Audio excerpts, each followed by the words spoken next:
couldn't hear it because of the crowd when the game was finally over and ran to the student section. Just what was this feeling? I know you guys have been getting beat up here for a few weeks. I mean, we got to win. So, like you said, we've been getting beat up. That's what you want to call it. But went to the crowd, just telling them we can win some games. So y'all stick with us. Y'all ride with us. Yeah, and to add to that a little bit, just really glad that that crowd, our home base, is still sticking with us. A very special shout out to them because they're still believing, they're still showing up, and they definitely had a presence, definitely had an impact on this game. So thank you, Dog Nation. Keep continuing to support us on that. Towards the back end of the first half, Auburn goes on a 9-0 run to take the lead. You guys respond right after that with an 8-0 run. What allowed that, and how good was that to have after these other games you blow a lead and sort of that's the end of it? I mean that's just that. Just having that experience those past couple games that we have, kind of like lost those leads. Us coming together in timeout, but hey, I mean we've been through this a couple times now. We're experienced now.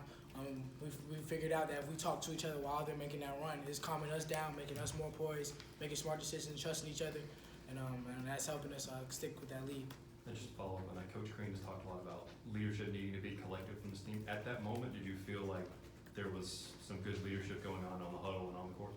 I mean, we're all leaders. Everybody on the team is a leader. So we all come together and we listen and accept criticism if someone needs it and take it and try to be better. But I feel like we play like that because Coach John Linehan was like, you see what they doing in warm-ups? Like, they was walking through warm-ups, like, we finna beat them, we finna blow them out like we did previously. So we just took it upon ourselves and we felt disrespected, so we came out there and played hard.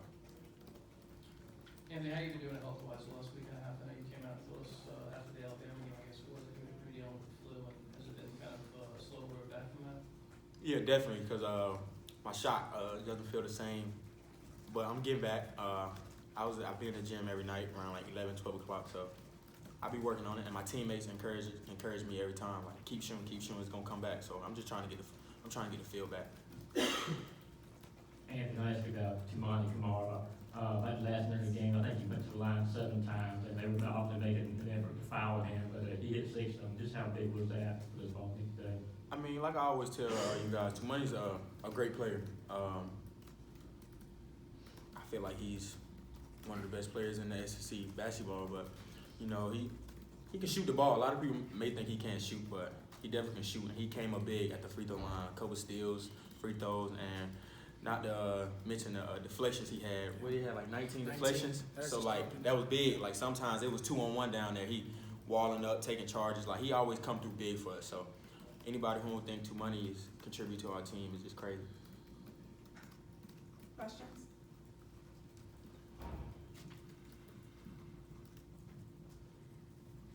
For both you guys, how do you guys build off this with what's left of the season to kind of not make it just one really good night, but get more wins in there? As far as building off of this win, just knowing what we did well. Statistically, it wasn't our best night, and we know that, but we know why we got the win. We held them to even lower percentages than we did. We fought, we competed every possession. We talked to each other, like Coach Crean has been wanting in the past, like just that communication, everyone stepping up to be a leader. And we really did that tonight. We can do that, and I'm sure our offense is going to come eventually. We're going to shoot the ball better, no doubt. And we're going to be pretty hard to stop. But, this is a great building point, and we're looking forward to Saturday.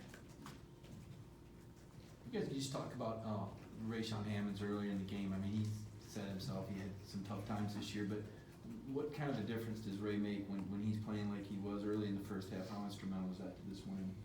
I feel like when Ray puts his mind to it, nobody can stop him. So I tell him before every game, like, Ray, nobody can guard you. You just got to go out there and play hard. So once he realized that, I mean, no matter who you put in front of him, he's gonna score. He can shoot, he can dribble, he can pass. He can do all of the above, and I feel like Coach Crean does a great job by putting him in positions to score, and I feel like Sahvir does a great job by getting him the ball. So that's about it. Yeah, when Ray's assertive and he's setting the tone early, that changes the team dynamic. Because you worried about Ant, obviously Ant. You got Jordan Harris. We got Tumani who's running the floor now. He's finishing, then you come down with Ray. I mean, that's a mismatch in SEC. Like Ann said, he could do it all. And for him to come out with that big start, I mean, that was big for us. And I'm sure that's a confidence booster for him. Yeah. And he was really good for us tonight. Yeah. 2 more questions? So, I don't know if you remember this point of the game, but Auburn's kind of making a little bit of a run. Hammonds gets his 4th foul, and coach takes Ant out to rest him before the 8-minute mark. But you and kind of gave you guys the lead, who was left on the floor. How important were those couple of minutes to get to that 8-minute mark, still have the lead? I don't think you might have lost a point out of it or something. Those are big. That's just showing us our maturity, and we're growing. And maybe those games and prior to this game, we might have lost the lead. We might have let that run they went on might have been a little bigger. But that just shows like growth. We trusting other guys to come up, step up, and make big plays. Being solid, not turning the ball over, sharing the ball with each other, talking to each other. Just for us, like you said, come out to that 8-minute mark with the lead still is big for us. I mean, that's not a thing that everyone's gonna notice. But to us, I mean, that's maturity. That's what Coach Crean's big on, and that's what we're trying to do every day is mature. Any more questions? All right, thanks, guys.